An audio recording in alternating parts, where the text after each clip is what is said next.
Have you ever taken a moment to look closely at what the Bible actually says about the earth?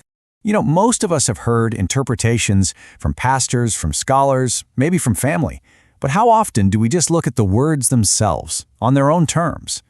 When you take the time to look directly at the text of Scripture, something surprising tends to happen. You start to notice a pattern. There are so many passages that describe the earth in very specific, very literal terms. And we're not talking about just a handful of verses or some small, isolated cluster of ideas. No, we're talking about over 200 distinct verses. Well, there's a book that has gathered every single one of these verses together, all in one place.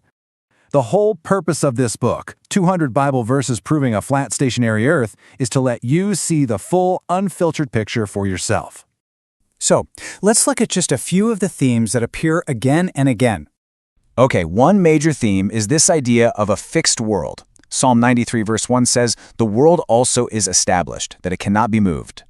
And other passages, well, they go even further, describing the earth as having a firm, established foundation. And this isn't just a one-off mention, You see this idea repeated in places like 1 Chronicles, echoing the exact same concept. Some verses get even more detailed, describing the earth's structure with things like pillars and corners. For instance, 1 Samuel speaks of the world being set on pillars, and then in Revelation you have the mention of the 4 corners of the earth. Now, it's really important to see that these aren't isolated statements. They appear throughout the entire biblical narrative.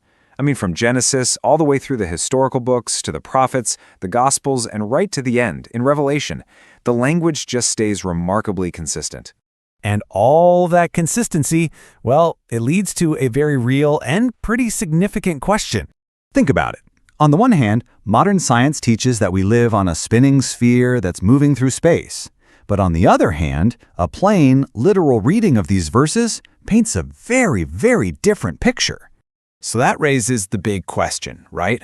Why is there such a dramatic difference between what we're all taught in school and what Scripture actually says? Now, the goal here isn't to force an answer on you, not at all. It's simply to encourage you to look at the verses for yourself, directly, plainly, with no filters. Because really, at the end of the day, it all just comes down to this one simple question. Have you ever actually read all of these passages together at the same time? If you do want to explore every one of the 200-plus verses for yourself, the full collection is available right now. The invitation here is a very simple one.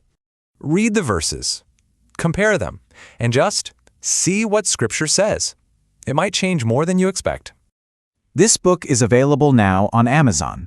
All you have to do is search for the title, 200 Bible Verses Proving a Flat Stationary Earth. Remember, I'm not just a book. I'm the book. Get your copy today before I start signing autographs.